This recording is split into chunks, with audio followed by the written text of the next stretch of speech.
एक बार की बात है कि एक साइंटिस्ट पब्लिक लेक्चर दे रहा था और वो बता रहा था कि किस तरह से हमारी ज़मीन अपने सूरज के गिर्द घूमती है और सूरज किस तरह से अपनी गैलेक्सी के गिर्द चक्कर काटता है। तो जैसे ही उसका लेक्चर ख़त्म होता है तो उस हाल में बैठी एक बूढ़ी औरत उठकर कहती है कि जो भी तुमने बयान किया है वो सब का सब बकवास है, क्योंकि हमारी ज़मीन कछुए की पीठ के ऊपर है जिसकी शेप फ्लैट है।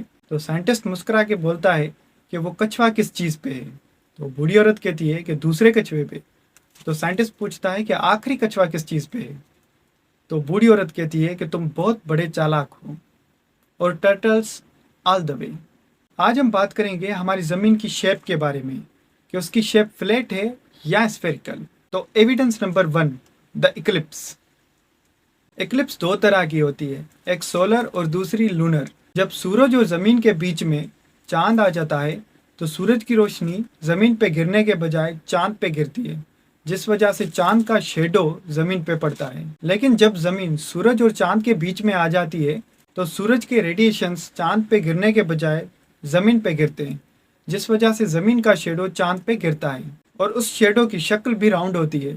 जाहिर सी बात है, ट्रायंगल का शेडो ट्रायंगल ही बनेगा, स्क्वायर का शेडो स्क्वायर ही बनेगा। तो इस हवाले से देखा जाए तो हमारी ज़मीन का शेडो अगर राउंड है तो ज़मीन की शेप भी तो राउंड होनी चाहिए ना। Evidence number 2, the horizon. अगर आप समंदर के किनारे पे हैं और वहाँ पे एक खड़ा हुआ शिप है जिसके ऊपर झंडा लगा हुआ है और फिर वही शिप किनारे से समंदर की तरफ बढ़ता जा रहा है और आप उसे तब तक देख रहे हैं जब तक वो आपकी नज़रों से गायब ना हो जाए, तो गायब होने से ठीक पहले आप उस पे लगे हुए झंडे को देखेंगे। अब इसी सिचुएशन को दूसरी नज़र से देखते हैं कि कोई शिप है जो कि बहुत ही दूर से समंदर के किनारे की तरफ आता हुआ हो, तो आपको सबसे पहले उसका ऊंचा हिस्सा दिखाई देगा और फिर आहिस्ता आहिस्ता सारे का सारा शिप दिखाई देगा। तो ऐसा क्यों? जब शिप दूर जा रहा था तो हमने उस पे लगे हुए झंडे को आखिर में देखा, और जब वो शिप समंदर से किनारे की तरफ आ रहा था तो हमने सबसे पहले उसकी ऊंची चीज़ देखी। अब ऐसा तभी मुमकिन हो सकता है जब ज़मीन स्फेरिकल हो।